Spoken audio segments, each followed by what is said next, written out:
If you are here, you probably know the drill, but if you are here and you do not know the drill, please do read chat. Again, if you are here, please read chat.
Alright, once again, if you are just now getting here and you have not been here before, please do read chat. It is very important. Again, if you are here right now, do go and read chat.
Alright, I'm going to be beginning shortly.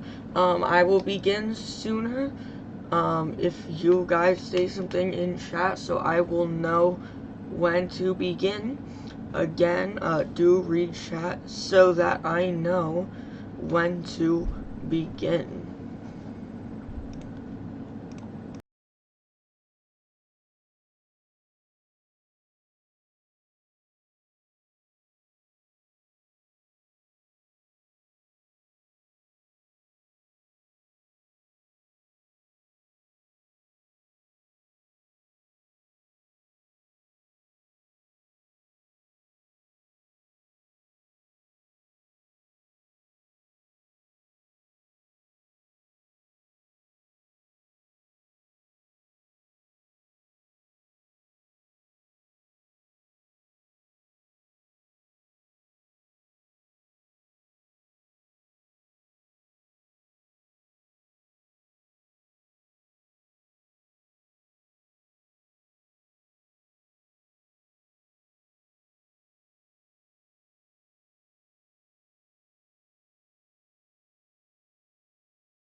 Alright, so it has been 10 minutes, so I'm just going to dive into this here.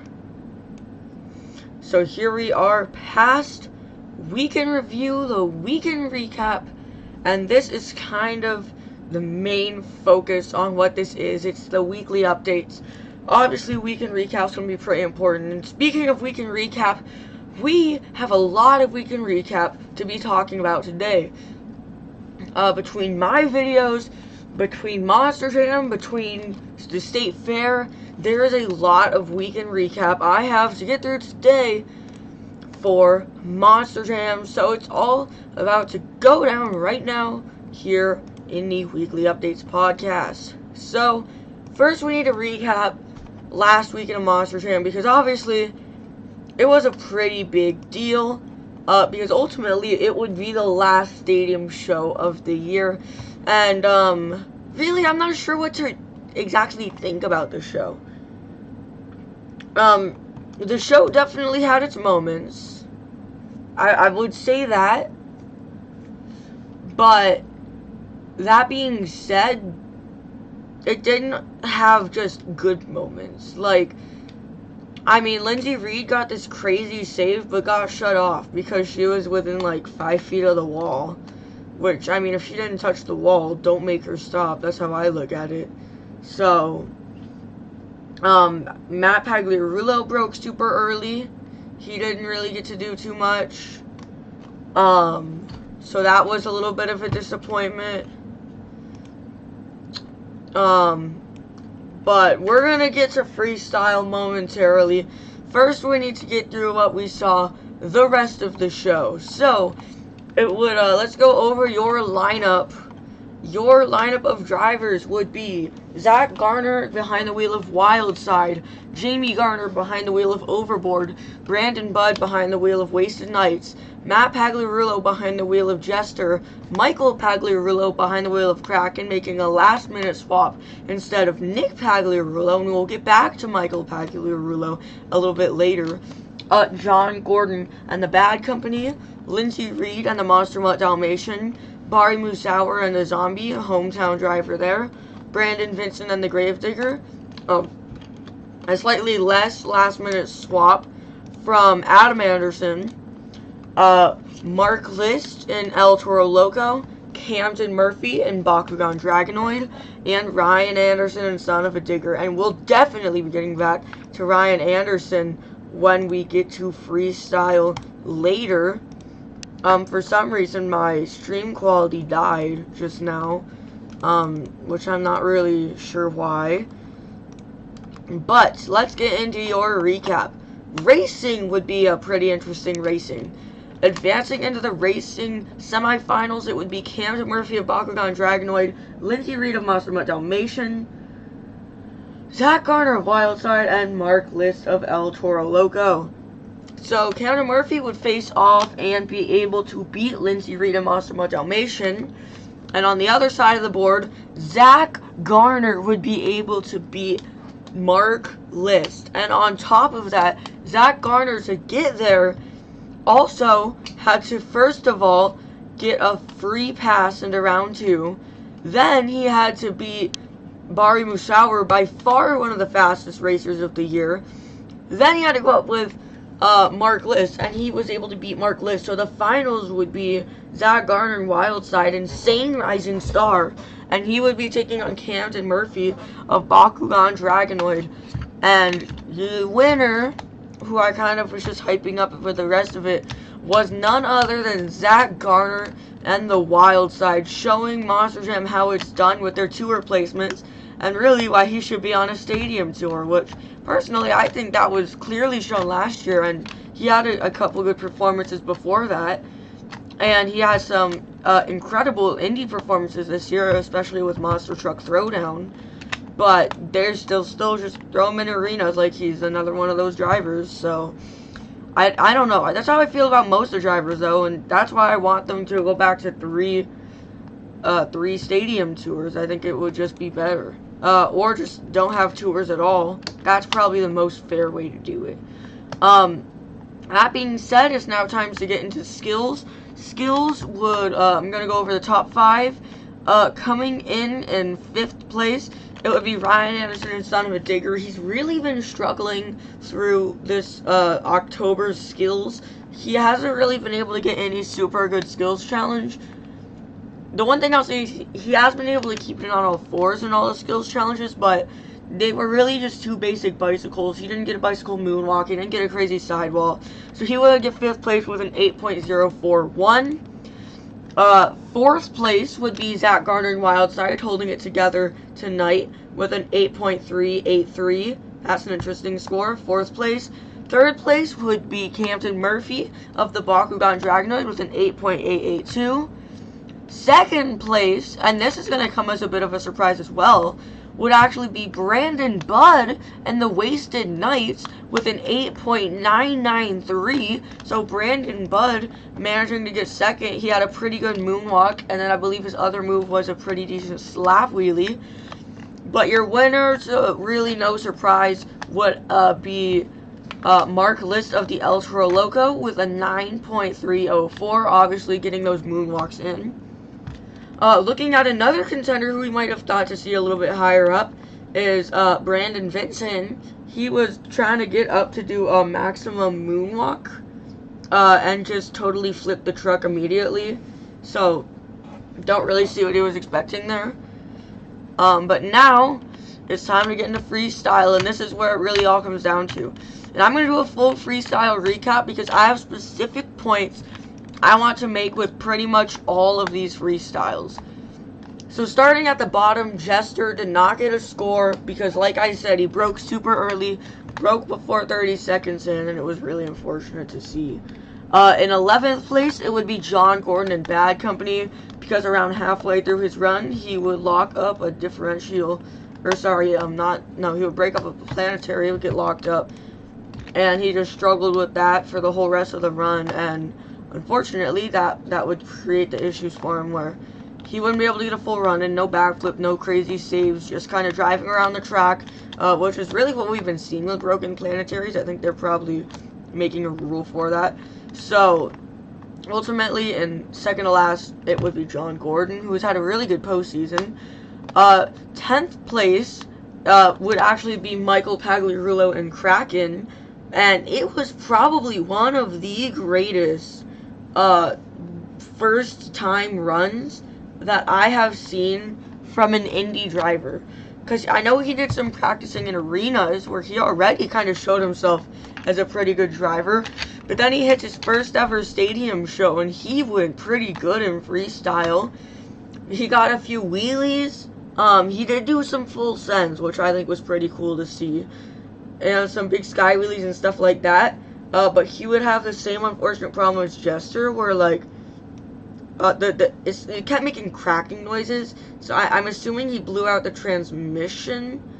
It didn't look like there was any smoke or anything to make it a broken engine. It looked like they both managed to blow out the transmission in freestyle. But that is what we were looking at for Michael Pagliarulo. With a 7.564, what a great run that was, in my opinion. Number 9 would be pretty unfortunate. It would be Mark List of El Toro Loco. He had a pretty good run going. After around the 4th or 5th jump, he like completely stopped. He started steering really weird, and then he went over and went for a bicycle and just bombed it like 40 seconds in. I'm not sure what happened to the truck. He didn't break rear steer or anything. He had full control over what the truck did. He just completely stopped and then went and threw it into a bicycle. The best thing I could assume is that there was a suspension issue. That's the word. The best thing I can assume is that a suspension issue kicked in, and obviously the best thing you could really do with that, assuming that they even let him continue, which I find interesting. He just went for a bicycle because, I mean, you're kind of on, like, the wheels the whole time for a bicycle, so it wouldn't be, like, a hard landing or anything. So went for a bicycle and just bombed it completely, and ended really early. Brandon Vincent had a perfect run going. It was ragged. It was awesome. He went to do the 8-pack backflip, and right as he hit the jump, his rear right planetary locked up, launching the truck straight onto the lid and ending the run with only an 8.160. That would be, that would be 8th place. It took long enough there. Wait, did it take 8th place? I don't even know. Yes, okay. Jeez. In 7th place, it would be Brandon Budd of Wasted Nights with an 8.26, or sorry, an 8.286. That was a pretty cool run. He probably had the biggest air overall of the night, and the last jump would be absolutely huge and break the front left tire off of the truck and end the run. But by the time he had done that, there were only like 10 seconds left, so he did get a pretty full run in. It was pretty cool. I liked it. And it was a pretty good run for Brandon Budd. In 6th place, it would be Lindsay Reed of Monster Mutt Dalmatian with an 8.302. She filled a little less than half of the run, but she got an insane save. And that's kind of what I was trying to get to, is that she had an insane save. And she saved it, and it threw the truck onto a bicycle. She rode the bicycle for a few feet and slammed on the brakes so she didn't hit the wall. But even though she didn't hit the wall, they still shut her off and made the run end, which was really annoying. Because that would have gone to be an incredible run, I'm sure, if they hadn't done that. But they made it get cut short, and I think that was one of the worst things that happened that night, because it was such an incredible save, just for it to be what would cause that whole run to end. It's kind of, I don't know, it's just unfortunate. That's all I could really say about it. And that would get an 8.302. Coming in 5th with an 8.402 would be Jamie Garner and Overboard.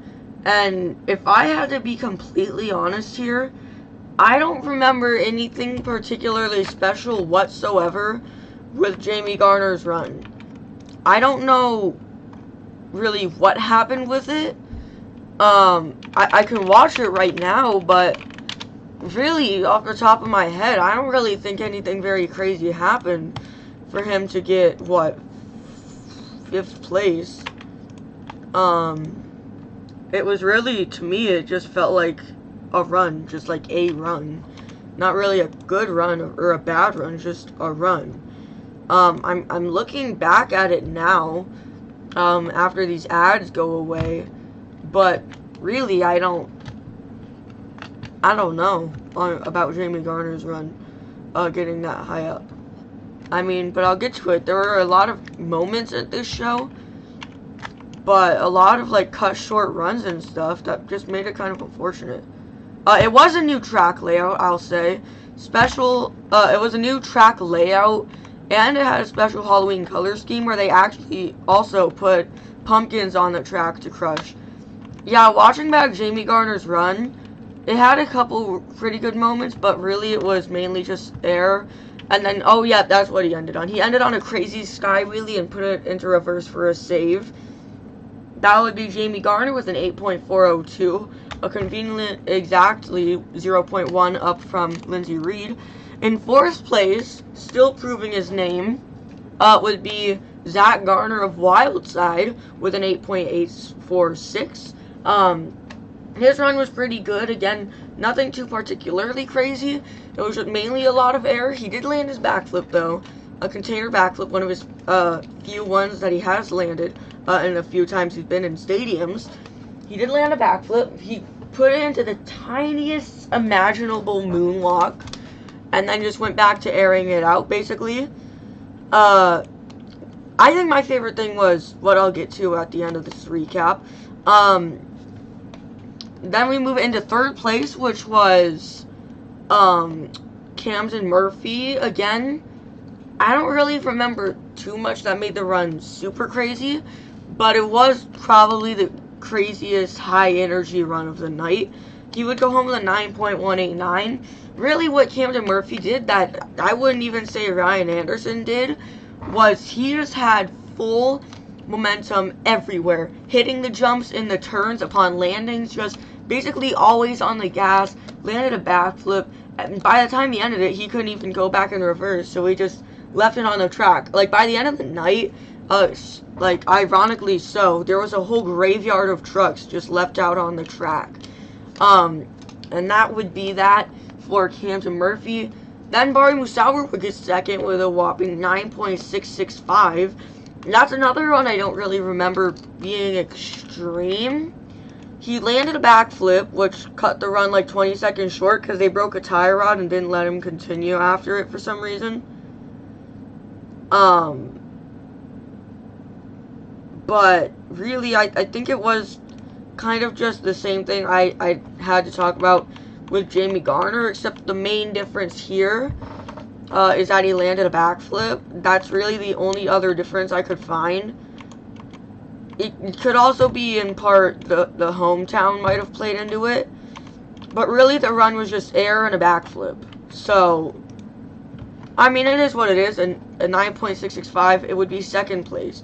2nd place, I don't really think is a too bad placement. I mean, sure, Camden Murphy should have been higher, but that's not a horrible placement. The part that just annoys me, kind of, is the fact that that's what they consider where they have a 9.665. I don't know. That's just my opinion. Then ultimately, your freestyle winner with contender for run of the year, to be completely honest, was Ryan Anderson with Son of a Digger. And, I mean, this run was Ryan Anderson doing Ryan Anderson things. That's really the best way to describe it in summary. Massive air, obviously, that would be expected for a Ryan Anderson run.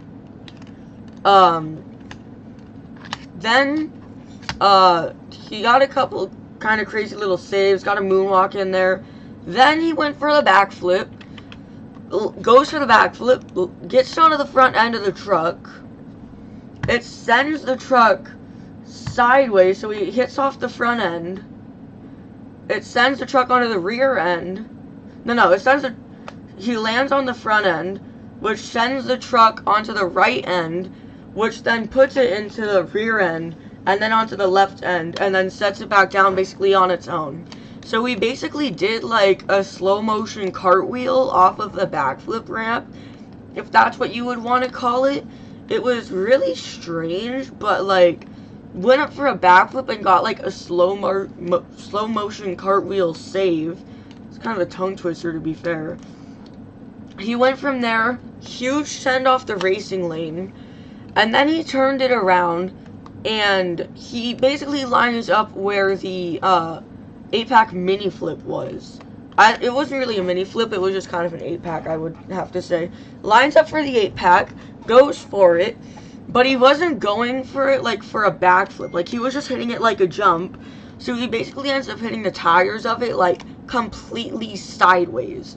And what it does is like it sends the truck completely sideways, like on top of the ramp. The truck's completely on its right side, and then that sends him barrel rolling onto the lid on the ground. He gets it onto one tire, throws it steering left, and saves it on one tire. It was a great save. They didn't shut him off, which is a thing to note, because after he saved it, you could clearly hear him revving before he got out of the truck, so he could have kept going, but he didn't. Respect for the crew, obviously. So, I mean, easy contender for Run of the Year. I'm sure when I get around to doing my awards, that will be up there for Run of the Year, but really, that's the only thing that was really, that really stood out to me, at least from driver performance in Orlando. The rest of it was honestly a pretty bad show. So ultimately, overall, Ryan Anderson would only get 5th with a 24. Second place, close, was Zach Gardner, but your winner with 31 points was Camden Murphy of Bakugan Dragonoid. So that's a pretty good way to end out the year for stadiums, Camden Murphy. That's part 1 of the past weekend recap. That's like what Monster Jam did this past weekend recapped. Also, past weekend, I did my Halloween DMNG event. Because of the way I did it, I'm not going to put, like, say, like, placements or anything. But essentially what we saw there, it would be Team Destruction on Team Halloween. Lineups were for Team Halloween: Jim Kohler of Avenger Fire, Weston Anderson of Darkest Neo Bakugan Dragonoid, Bryce Kenny of Mohawk Warrior Vampire, Mike Pagliarulo of Jester, Travis Mowry of Zombie, and Team Captain Tyler Menega and the Orange Gravedigger. That would be Team Halloween.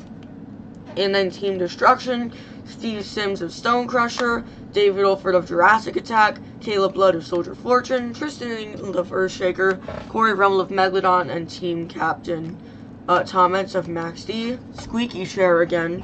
Listen to this. Okay, you can't really hear it. It like happens when like you're just like sitting there and quiet and make the slightest movement. Like this chair squeaks so loud. Anyway. The driver matchups, which was how teams would score points. It was the team scoring competition, not a driver scoring competition. Jim Kohler on Corey Rummel, Mike Pagliarulo, Steve Sims, David Olford of Travis Mowry, Tristan England on Weston Anderson, Caleb Blood on Bryce Kenny, and Tyler Menega and Tom Entz. Obviously, your team captains there. After racing, it would be 5 points for Team Destruction and 1 point for Team Halloween, which would have been gotten by Bryce Kenny. But apart from that, it was just kind of bounced back and forth between the teams. And by the end of it, it would end up being 11 points to Team Destruction to 7 points of Team Halloween, ultimately meaning that Team Halloween would lose on the defending weekend for my BeamNG event. Now that's that, but now we have to get into the other part of the weekend recap that I was talking about, and what that is that you guys are about to get the first ever look of this past weekend in the Arizona State Fair for the All-Star Monster Truck Tour. Yep, that's right, you guys are getting first-hand looks here on everything that happened this past weekend that I got on video. I was at the Saturday 4 o'clock show and Saturday 7 o'clock show. These full shows will be uploaded tomorrow at some time that I don't have specified. And yeah, so let's first go over your lineup, which I don't really know completely. There was a driver that I don't know the name of who was driving Mud Monkey. Yeah, let me actually check this all in right now, because I actually have no idea who are driving some of these. But I'll just say, your lineup was Mud Monkey, Rat Attack, Dragon Slayer, Nasty Boy, Wrecking Machine, and Rockwell Red. Then going to Dragon Slayer, it would be Mike Christensen's last show here. I was able to see it last show in Arizona ever. It was my first time seeing Dragon Slayer, so I was super fortunate to be able to see him one more time after he came here, because I saw him in the Hot Wheels Monster Trucks Live, but that was Demo Derby. So by some coincidence, he came here this past weekend, and I was able to see Dragon Slayer for the first time before its retirement. And then on the other hand of that, for my personal things, that was my first time seeing Dalton Widener and Hunter Sousa, who were in order: Dalton Widener, Rockwell Red, and Hunter Sousa, Wrecking Machine, but also my first time seeing Wrecking Machine and Rockwell Red, so that was pretty cool. So I'm just gonna quickly show you guys kind of what we kind of saw this past weekend. I don't know why I can't really word it right. Alright, here we go. So I'm not gonna show you guys too much, because obviously we have to save some of this for later. There's a bunch of old videos. Only a few of these are actually Monster Jam, but I was going to make a video watching my original Monster Jam recorded videos from like 2020, because they were kind of